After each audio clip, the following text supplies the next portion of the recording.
বৃষ্টি উপেক্ষা করেই রাস্তায় ডিওয়াইএফআই, বিচারের দাবিতে উত্তাল লোচনপুর।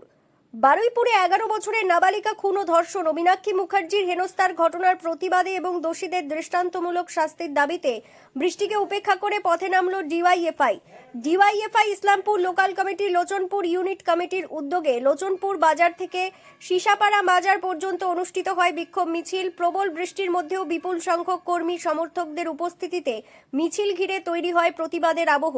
এই কর্মসূচিতে উপস্থিত ছিলেন ডিওয়াইএফআই মুর্শিদাবাদ জেলা কমিটির সহ সম্পাদক কমরেড মঈনুদ্দিন আহমেদ এবং ডিওয়াইএফআই রাজ্য কমিটির সদস্য কমরেড মঞ্জুর হোসেন।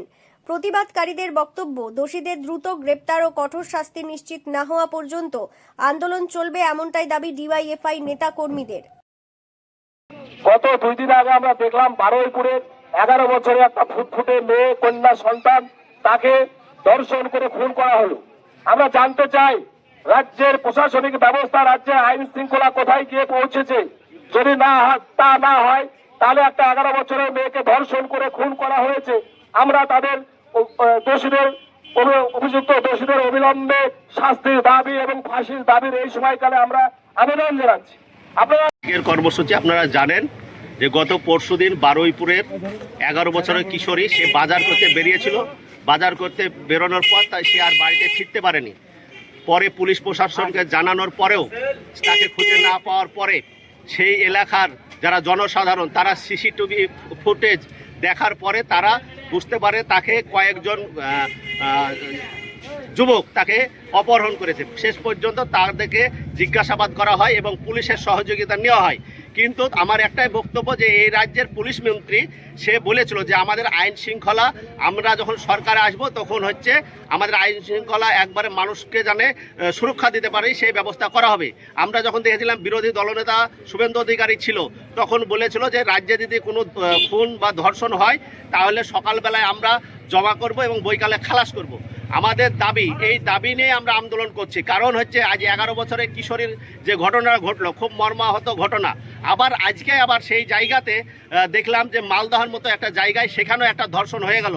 আবার আর একটা জিনিস দেখলাম, সেই বারুইপুরে 17 বছরের একজন কিশোর, তাকে গলা কেটে হত্যা করা হলো। তাহলে আইন শৃঙ্খলাটা কোথায় যাচ্ছে? তাহলে আমরা অবিলম্বে, আমাদের দাবি যে অবিলম্বে পুলিশ মন্ত্রীকে পদত্যাগ করতে হবে। কারণ বিগত দিনে দেখতে পাচ্ছি আমরা যে মমতা বন্দ্যোপাধ্যায়ের আমলে যেভাবে আরজিকর থেকে শুরু করে কামদুনি, পাকি স্ট্রিট বিভিন্ন জায়গায় যে ধর্ষণ হয়েছে, সেই ধর্ষণের সময়তে যেমন পুলিশের অনীহা, পুলিশ প্রশাসনের কোনো ভূমিকা ছিল না, সেম জিনিস আমরা দেখছি এখনকার বিজেপি যে সরকার পরিচালনা হচ্ছে সেখানেও তাই হচ্ছে।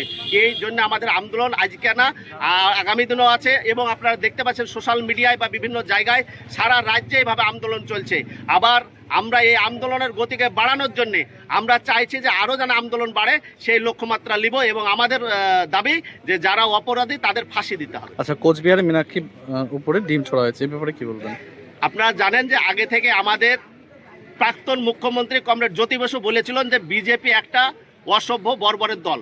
কারণ বিজেপি বুঝতে পারছে এই সময়কালে যে রাজ্যে তৃণমূল কংগ্রেস নাই এবং সারা রাজ্যে কংগ্রেস নাই।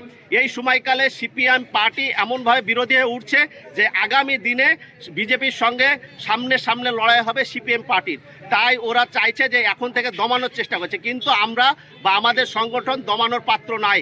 আমরা লড়াই সংগ্রামের মধ্যে আছি। আপনারা দেখবেন বিজেপি যে কাজ করছে, বিজেপি যে ভুল করলো, তাতে আগামী দিনে বিজেপিকে এই পশ্চিমবাংলায় খুঁজে পাওয়া যাবে না।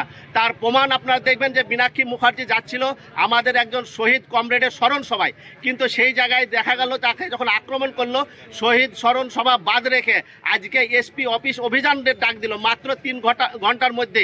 আপনারা যারা সোশ্যাল মিডিয়ায় দেখবেন প্রায় 1 লক্ষ লোকের জমায়েত আজ এসপি অফিসে হয়েছে। আপনার নাম? আমার নাম Moinuddin Ahmed, DYFI Islampur local committee. ধন্যবাদ।